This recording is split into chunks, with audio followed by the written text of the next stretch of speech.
Bon, je vais faire une vidéo très courte sur le match Turquie euh, Italie, parce qu'il est très tard, 3 heures du matin. Il faut que demain je me réveille tôt parce qu'il y a l'Euro. L'Euro a commencé. Hum, enfin. J'espère que vous êtes tous contents comme moi. Je suis ultra content pour l'Euro. Mais bon, résumé ultra rapide. Turquie, Italie. Turquie, Turquie 0, Italie 3. Avant de tout, c'est mon Twitter ça. J'ai fait, ouais, c'est mon Twitter. Je sais, c'est un message un peu pitié, mais bon, j'essaie de grandir un peu, d'attirer les gens. Donc, on va sur le match. Match 0-3, première mi-temps, catastrophique du côté turc. Euh, nul, nul, trop défensif. Ils jouaient trop sur Yilmaz. Bon, ils attendaient trop de Yilmaz. Une équipe refermée derrière qui voulait jouer les ballons longs. Et ça n'a pas du tout marché, vu que l'Italie a pris avec toute la possession et avec la défense italienne. Laissez-moi vous montrer cette défense. Défense expérimentée. Personne ne passe. Le milieu de terrain avec Jorginho et en sachant que Verratti ne jouait même pas. Le milieu de terrain était exceptionnel, et surtout grâce à Jorginho ce mec est brillant, après avoir gagné la Champions League avec Chelsea, en faisant pour moi le duo du milieu de terrain de l'année avec Kanté, impressionnant, et une attaque aussi rien à dire.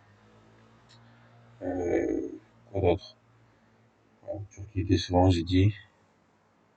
Beaucoup de gens espéraient que ça allait être l'équipe révélation après ce match qui n'a pas du tout marché. J'ai du mal à y croire. J'ai du mal à y croire. Donc, ouais. But jusqu'à la 45e minute, le match est mort. 53e minute, but de Demiral, le défenseur central, le défenseur de la Juve.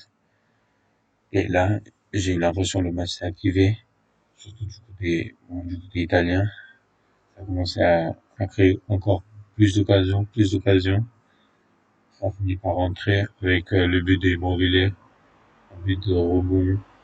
Aussi, le défenseur, il misait beaucoup sur la défense. Et la défense turque a été catastrophique. Demiral, qui merde contre son camp, mais qui n'a pas trop, c'est pas trop sa faute. Il essaie juste de décaler la balle, mais rien à faire. Soyuncu, la grosse déception, défenseur central de Leicester, qui a été blessé la moitié de la saison, mais qui, beaucoup de gens attendaient beaucoup de lui. Et moi, à part ce match, je sais qu'il est très bon, qu'il sait sortir avec le ballon, normalement. Il fait sortir le ballon, mais aujourd'hui, il a merdé.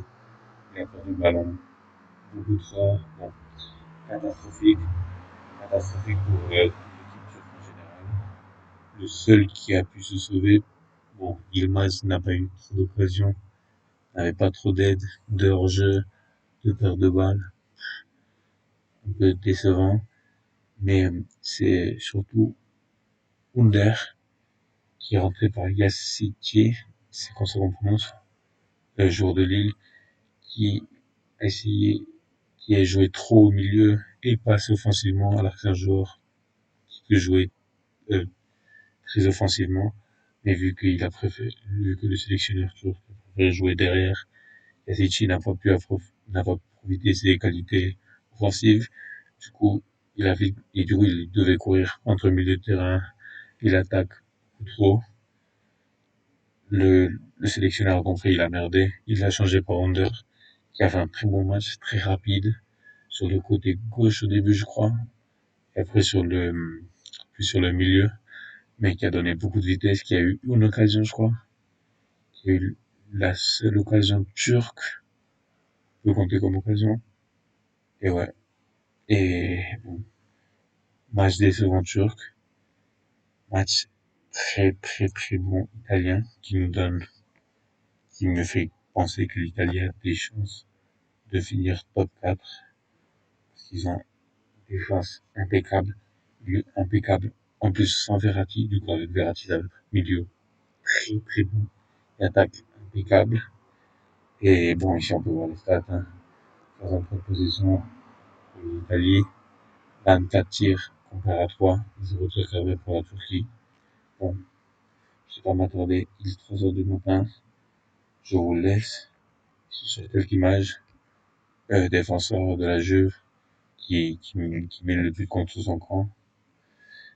Il a pas trop le et en fait, il fait pas trop exprès, c'est pas trop sa faute, mais bon, Demiral, sa faute, c'est pas sa faute de dire, et Insigne, qui marque juste avant de se faire remplacer.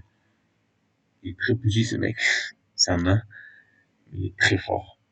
Pour moi, man of the match, Insigne, Jorginho, à toutes.